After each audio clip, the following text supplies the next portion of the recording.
شروع کرتا ہوں اللہ کے ببرکت نام سے جو نہایت رحم کرنے والا ہے۔ حضرت آدم علیہ السلام کی تخلیق سے پہلے اللہ پاک نے دو طرح کی مخلوق پیدا کر رکھی تھی، نوری اور ناری۔ فرشتے نور سے پیدا ہوئے، اس لیے انہیں نوری کہا جاتا ہے۔ فرشتے شادی نہیں کرتے اور نہ ہی ان کی نسل بڑھتی ہے، جبکہ ناری وہ مخلوق تھی جسے اللہ پاک نے آگ سے پیدا کیا، جنہیں ہم جنات کے نام سے جانتے ہیں۔ تاریخ ابن عساکر، ابن خلدون اور درجنوں روایات میں ہے کہ سب سے پہلے سمہون جن کو آگ سے پیدا کیا گیا۔ اس سے جوڑے میں ایک لڑکی کو بھی پیدا کیا اللہ پاک نے۔ سمہون نے اس لڑکی سے شادی کی۔ ان کی نسل میں بڑی تیزی کے ساتھ اضافہ ہوا اور دیکھتے ہی دیکھتے ان کی نسل پوری دنیا پر پھیل گئی۔ یہ یاد رہے کہ نوری مخلوق آسمانوں میں رہتی تھی اور ناری مخلوق کا بسیرا زمین تھی۔ جب اللہ نے جنات کو پیدا کیا تھا تو شروع میں یہ بھی فرشتوں کی طرح اللہ کے تابع دار رہے اور اللہ کی عبادت بھی کرتے رہے۔ پھر وقت کے ساتھ ساتھ ان میں سرکشی غالب آنے لگی۔ اس وجہ سے یہ مخلوق اللہ تعالیٰ کی نافرمان مخلوق بن گئی۔ جنوں میں سے ایک جلیبہ نامی جن تھا۔ جلیبہ کی شادی تبلیس سے ہو گئی۔ یہ دونوں بہت ہی طاقتور اور جسامت میں کافی بڑے تھے۔ جلیبہ کی شکل ببر شیر سے ملتی تھی اور اس کی بیوی کی شکل بھیڑیے جیسی تھی۔ ان میاں اور بیوی سے بڑے بڑے جن خوف زدہ تھے۔ جلیبہ اور تبلیس کو ایک لڑکا ہوا جس کا نام انہوں نے عزازیل رکھا۔ یہ لڑکا بھی اپنے والدین کی طرح بڑا طاقتور بن گیا۔ آدم علیہ السلام کی تخلیق سے 50,000 سال پہلے زمین پر جنوں کا عروج تھا۔ انہوں نے ہر طرف تباہی مچانا شروع کر دی۔ اللہ تعالیٰ نے اپنے فرشتوں کو حکم دیا کہ زمین پر جاؤ اور ناری مخلوق کو میرا حکم دو، اگر وہ نہ مانے تو ان سے جنگ کرو۔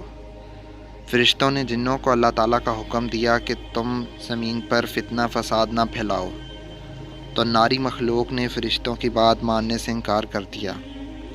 فرشتوں نے اللہ تعالیٰ کے حکم کی تعمیل کی۔ اس طرح نوری اور ناری مخلوق کے درمیان بہت بڑی جنگ ہوئی۔ اس جنگ میں فرشتوں نے بڑے بڑے جنوں کو ہلاک کر دیا، جس میں عزازیل کے والدین جلیبہ اور تبلیس بھی ہلاک ہو گئے۔ جو بچ گئے ان کو قید کر لیا گیا۔ ان قیدیوں میں عزازیل بھی موجود تھا۔ اللہ تعالیٰ نے حکم دیا کہ عزازیل کی بہترین پرورش کی جائے۔ فرشتوں نے عزازیل کی بہترین پرورش کی۔ اس کو عبادت کرنے کے بہترین طریقے سے ہمکنار کیا، جس کی وجہ سے عزازیل فرشتوں کا بہت بڑا عالم بن گیا۔ اس کے پاس بے شمار علم ہو گیا۔ یہ ہر وقت اللہ کی عبادت میں مشغول رہتا۔ اللہ تعالیٰ نے اس کو فرشتوں کا معلم مقرر کر دیا تھا۔ عزازیل فرشتوں کو بڑی بڑی دیر تک خطاب دیا کرتا تھا۔ حضرت کعب بن احبار رضی اللہ تعالیٰ عنہ فرماتے ہیں، عزازیل 40 سال تک جنت کا خزانچی رہا تھا، 80 سال تک فرشتوں کے ساتھ رہا، 20 سال تک وہ فرشتوں کی تعلیم و تربیت دیتا رہا۔ اس کا مقام اللہ تعالیٰ کی بارگاہ میں بہت وسیع ہو گیا۔ حضرت جبرائیل، حضرت میکائیل، اسرافیل علیہ السلام اور حضرت عزرائیل علیہ السلام بھی اس کے شاگردوں میں سے تھے۔ اللہ تعالیٰ ہر چیز پر قادر ہے۔ اس کو ہر چیز کے بارے میں علم ہوتا ہے۔ یہ بندہ کیا کرنے والا ہے، کیا بنے گا، اللہ تعالیٰ کو علم تھا کہ ایک دن عزازیل بھی میرا نافرمان بندہ بن جائے گا۔ چنانچہ ایک دن عزازیل کا گزر لوح محفوظ کے قریب سے ہوا تھا۔ اس نے وہاں یہ لکھا ہوا دیکھا کہ میں شیطان مردود سے پناہ مانگتا ہوں۔ اس تحریر کو پڑھنے کے بعد عزازیل 2 سال تک رو رو کر اللہ تعالیٰ سے مغفرت کی دعا مانگتا رہا۔ ایک دن عزازیل اللہ کی بارگاہ میں حاضر ہو کر کہنے لگا، اے اللہ، شیطان مردود کون ہے جس سے پناہ مانگی جا رہی ہے؟ اللہ تعالیٰ نے عزازیل کو فرمایا، ایک بندہ ہے جس کو میں نے ہر نعمتوں سے نوازا ہوگا، وہ ایک دن میری نافرمانی میں اتر آئے گا، اس لیے وہ شیطان مردود بن جائے گا۔ عزازیل نے پوچھا، اے میرے رب، وہ بندہ کون ہے؟ اللہ تعالیٰ نے فرمایا کہ تم بہت جلد ہی شیطان مردود کو دیکھ لو گے۔ اس کے بعد عزازیل کئی صدیوں تک اللہ تعالیٰ کی عبادت کرتا رہا۔ اللہ تعالیٰ نے اپنے سب فرشتوں کو اکٹھا کیا اور فرمایا کہ میں اپنا ایک بندہ زمین پر پیدا کرنے والا ہوں۔ فرشتوں نے جواب دیا، اے اللہ تعالیٰ، یہ بندہ زمین پر جا کر فساد پھیلائے گا، ہم تو ہر وقت تیری عبادت کرتے رہے ہیں۔ اللہ تعالیٰ نے فرمایا کہ جو میں جانتا ہوں وہ کچھ تم نہیں جانتے۔ اللہ تعالیٰ نے زمین کے ہر حصے سے مٹی منگوائی جس سے حضرت آدم علیہ السلام کا پتلا پیدا کیا، تو اللہ تعالیٰ نے حضرت آدم علیہ السلام کے پتلے کو 40,000 سال تک ویسے ہی رکھا تھا، اس میں جان نہیں ڈالی۔ جب بھی فرشتوں کا حضرت آدم علیہ السلام کے پتلوں کے پاس سے گزر ہوتا تو وہ بہت حیران ہو جاتے تھے۔ جب عزازیل شیطان حضرت آدم علیہ السلام کے پاس سے گزرتا تو حضرت آدم علیہ السلام کے پتلے کو نفرت اور تکبر سے دیکھا کرتا تھا۔ وہ اس کے پتلے سے گزرتے ہوئے حضرت آدم علیہ السلام کے پتلے کو طرح طرح کی اذیتیں دیتا تھا۔ اسرائیل سمجھتا تھا کہ یہاں بس میں ہی اللہ تعالیٰ کا خلیفہ ہوں۔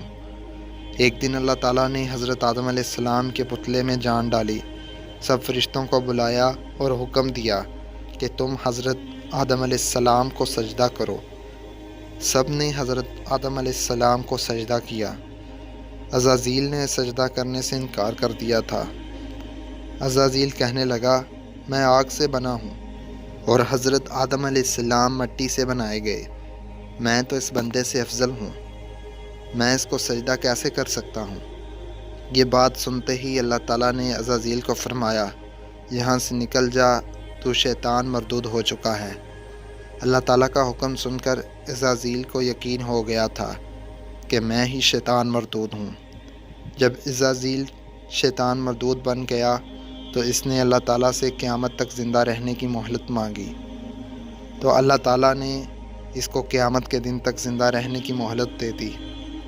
شیطان مردود نے کہا، اے اللہ، میں تیرے بندے کو ہر طرح سے تیرے حکم کی نافرمانی کی طرف لے جاؤں گا۔ بہت تعداد میں تیرے نیک بندے میری بات مان کر تیری نافرمانی میں اتریں گے اور گناہوں کی طرف مائل ہو جائیں گے۔ تو اللہ تعالیٰ نے شیطان مردود سے فرمایا، تو میرے بندوں کو بھٹکائے گا، میری رحمت بہت وسیع ہے، میں ان کو معاف کر دوں گا۔ اس طرح عزازیل اللہ تعالیٰ کی نافرمانی کر کے شیطان مردود بن گیا تھا۔ اللہ تعالیٰ نے شیطان مردود کے گلے میں لعنت کا طوق قیامت تک ڈال دیا۔ اس طرح شیطان مردود اللہ تعالیٰ کی رحمت سے دور ہو گیا۔ روایات میں آتا ہے کہ جب قیامت کے نزدیک دوسرا سور پھونکا جائے گا تو اس وقت اللہ تعالیٰ شیطان کو موت کا مزہ چکھائے گا۔ اس کے بعد شیطان مردود کو ہمیشہ کے لیے جہنم کی آگ میں داخل کر دیا جائے گا۔